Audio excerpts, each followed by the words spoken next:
Hey folks, na mga kasubo, kain ang ating kakaiba na sinubukan at kinain ay ang white chicken. So, salamat sa invitation. Ito ay located sa may City Oil, Evacom.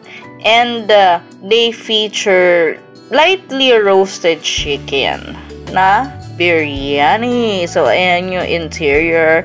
Nakita nga naman, maliit lang siya. And, of course, meron ding giveaways na pa-raffle. And, look at that. That is so juicy. The chicken is so big. Yes.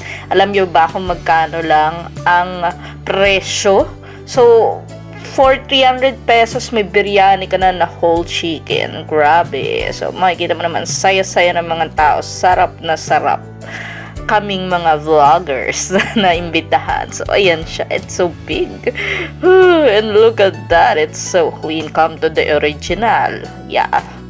So, ito yung mascot nila. Kung ano yung itsura niya dun sa, ganun din yung mascot. So, mas mataba pa yung actual chicken sa mascot. So, ayan yung mga sauce niya. Meron parang tomato, then yung white sauce na the usual pag mga Mediterranean cuisine. So, ayita nyo siya dyan. Ganda ng pagkaka-roast niya, no? Ayan. So, kumpara natin sa mukha ko, halos malapit yung laki niya.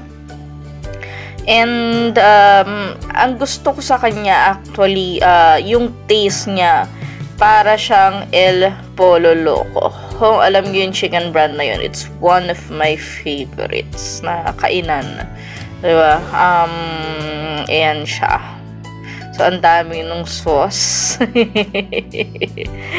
Kung mapapansin nyo, unlike yung usual na biryanihan, o diba, biryanihan, mas malamang yung chicken dun sa rice. Madami din naman yung rice, but you know, para kasing yung usual biryani, parang minsan umaabot ng 1.5 cup, 2 cup, pag siguro kinumpir mo. So, very juicy.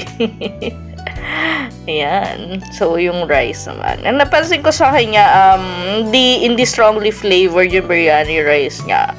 Tapos, yun nga, yung chicken, lasang-lasa mo talaga yung pagka-chicken niya. So, very light siya. Hindi siya yung strong na biryani. But then, siguro ang pinaka-strong point niya is malaki talaga siya. Yung nasa left sa Miss Lenny, may-ari ng franchise. Yung katabi niya sa MJ nag-invite sa atin at nakalala yung sticker.